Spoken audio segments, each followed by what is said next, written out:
Bengali study গাইডের পক্ষ থেকে সকলকে স্বাগত। আজকে সুকান্ত ভট্টাচার্যের লেখা রানার কবিতা, একটি জনপ্রিয় কবিতা। কবিতাটি আমি পাঠ করে কবিতার প্রত্যেকটা লাইন ধরে বিশ্লেষণ করব। রানার ছুটেছে তাই ঝুমঝুম ঘণ্টা বাজছে রাতে, রানার চলেছে খবরের বোঝা হাতে, রানার চলেছে রানার রাত্রির পথে পথে চলে, কোনো নিষেধ জানে না মানার। দিগন্ত থেকে দিগন্তে ছোটে রানার, কাছ নিয়েছে সে নতুন খবর রানার। রানার রানার জানা অজানার বোঝা তার কাঁধে, বোঝায় জাহাজ রানার চলেছে চিঠি আর সংবাদে। রানার চলেছে বুঝি ভোর হয় হয়, আরো জোরে এ রানার দুর্বার দুর্জয়। তার জীবনের স্বপ্নের মতো পিছে সরে যায় বন, আরো পথ বুঝি হলো লাল ও পূর্ব কোণ। অবাক রাতের তারারা আকাশে মিটমিট করে চায়, কেমন করে এ রানা সবেগে হরিণের মতো যায়। কত গ্রাম কত পথ যায় সরে সরে, শহরে রানা যাবেই পৌঁছে ভোরে। হাতে লণ্ঠন করে ঠন ঠন, জোনাকিরা দেয় আলো, মাভৈ রানার এখনো রাতের কালো। এমনি করেই জীবনের বহু বছরকে পিছু ফেলে, পৃথিবীর বোঝা ক্ষুদিত রানার পৌঁছে দিয়েছে মেলে। ক্লান্ত শ্বাস ছুঁয়েছে আকাশ, মাটি ভিজে গেছে ঘামে, জীবনের সব রাত্রিকে ওরা কিনেছে অল্প দামে। অনেক দুঃখে বহু বেদনায় অভিমানে অনুরাগী, ঘরে তার প্রিয়া একা শয্যায় বিনিদ্র রাত জাগে। রানার এ বোঝা টানার দিন কবে শেষ হবে, রাত শেষ হয়ে সূর্য উঠবে কবে। ঘরেতে অভাব পৃথিবীটা তাই মনে হয় কালো ধোঁয়া, পিঠেতে টাকার বোঝা তবু এই টাকাকে যাবে না ছোঁয়া। রাত নির্জন পথে কত ভয় তবুও রানার ছোটে, দস্যুর ভয় তার চেয়ে ভয় কখন সূর্য ওঠে। কত চিঠি লেখে লোকে, কত সুখে প্রেমে আবেগে স্মৃতিতে, কত দুঃখে ও শোকে। এর দুঃখের চিঠি পড়বে না জানি কেউ কোনো দিনও, এর জীবনের দুঃখ কেবল জানবে পথের তৃণ। এর দুঃখের কথা জানবে না কেউ শহরে ও গ্রামে, এর কথা ঢাকা পড়ে থাকবেই কালো রাত্রির খামে। দরদে তারার চোখ কাঁপে মিটিমিটি, একে যে ভোরের আকাশ পাঠাবে সহানুভূতির চিঠি। রানার কি হবে এ বোঝা বয়ে, কি হবে ক্ষুধার ক্লান্তিতে ক্ষয়ে ক্ষয়ে। রানার ভোর তো হয়েছে, আকাশ হয়েছে লাল, আলোর পর্শে কবে কেটে যাবে এই দুঃখের কাল। রানার গ্রামের রানার সময় হয়েছে নতুন খবর আনার।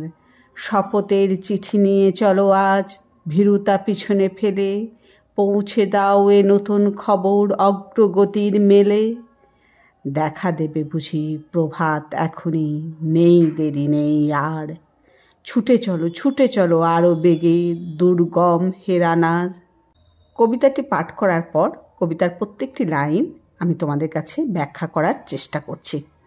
ইংরেজিতে রান মানে দৌড়ানো, রানার নামটি ওই শব্দ থেকেই এসেছে। ছোটাই তার কাজ, দূরের ডাকঘর থেকে মেল ট্রেন যে ডাক পৌঁছে দিত রোজ রাত্রে, অনেকটা দূরে অল্প সময়ে যেতে হতো বলে তাকে দৌড়াতে হতো। ছোটাই তার কাজ, হাঁটলে বা বিশ্রাম করলে তার চাকরি যাবে। ঝুমঝুম ঘণ্টা বাজছে, রানার কাঁধে একটা লাঠি থাকতো, তার মাথায় বল্লমের মতো ফলা লাগানো থাকতো এবং তার সঙ্গে ঘুঙুর বাঁধা থাকতো। সেই ঘণ্টা ঝুমঝুম বাজছে, বোঝা বোয়াই রানার কাজ। কবিতার 5টি লাইনে বোঝা শব্দটি আছে, সুতরাং এটা পরিষ্কার যে সুকান্ত ভট্টাচার্য রানারের বোঝা টানার উপর জোর দিতে চাইছেন। প্রায় 8 মণ ওজনের ক্যাম্বিসের একটা ব্যাগ তাকে বইতে হতো। রাত্রি নানা বিপদের মধ্যে দিয়ে পথ চলে, কোনো নিষেধ জানে না মানার।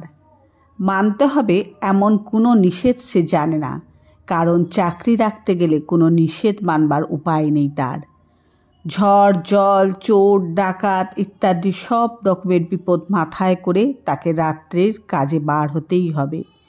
দিগন্ত থেকে দিগন্তে, এক প্রান্ত থেকে আর এক প্রান্ত পর্যন্ত রানারের যে অনেক দূর যেতে হয় তাই বোঝানো হয়েছে। সাংসারিক খবর, ব্যক্তিগত খবর। রানারকে বোঝাই জাহাজের সঙ্গে তুলনা করা হয়েছে। এই কথাটি বোঝাবার জন্য যে তার মনিব সরকার তাকে বোঝা বইবার যন্ত্র বলেই মনে করে, মানুষ বলে মনে করে না। সে যেন জাহাজের মতো লোহা আর কাঠ দিয়ে তৈরি। রক্ত মাংসের শরীর তার নয়।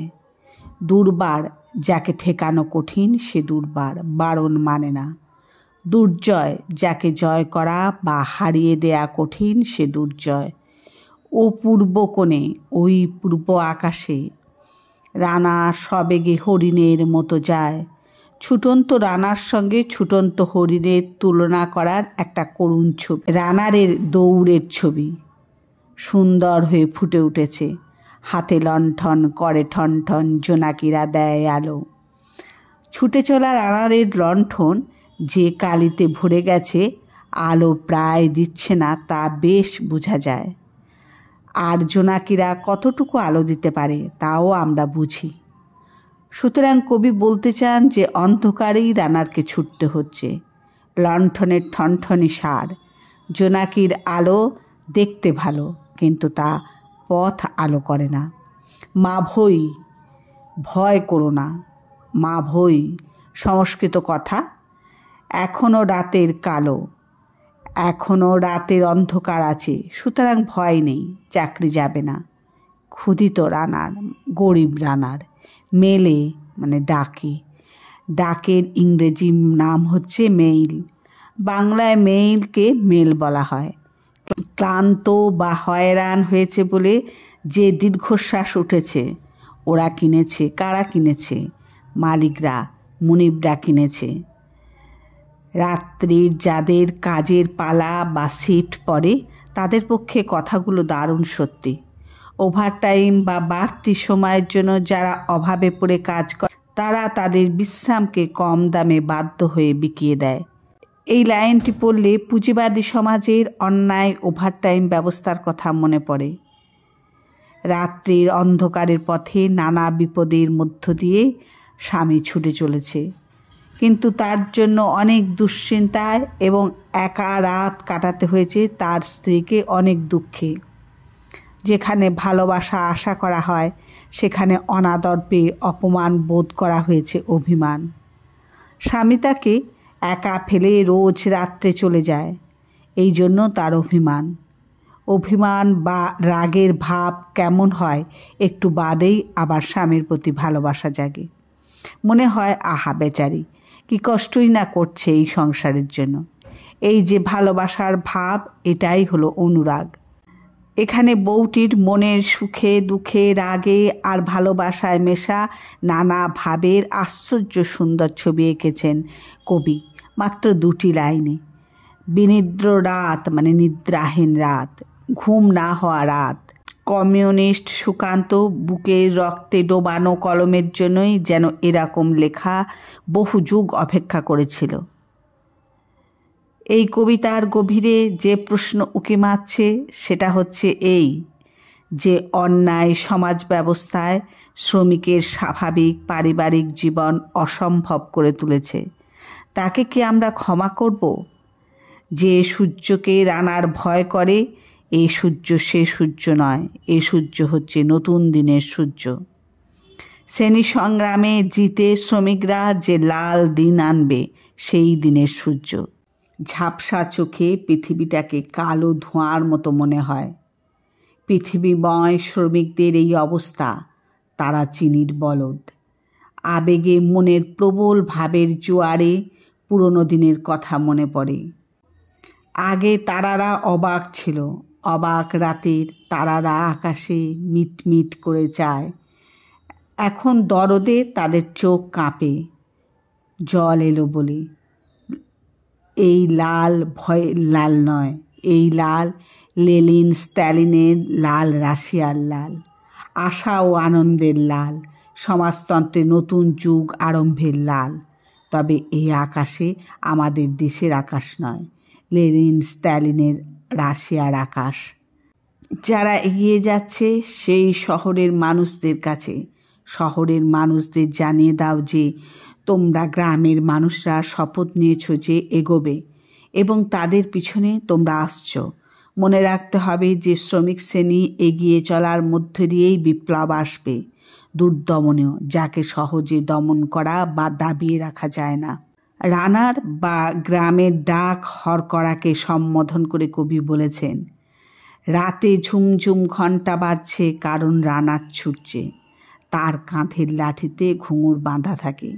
রানার খবরের বোঝা নিয়ে চলেছে, রানার চলেছে তো চলেছেই, তার ছোটার বিরাম নেই। রাতে সে নানা পথে চলে, জানবার মতো কোনো নিষেধ সে জানে না। তার চলার বিরাম নেই, এক দিগন্ত থেকে আর এক দিগন্তে সে ছুটে যায়।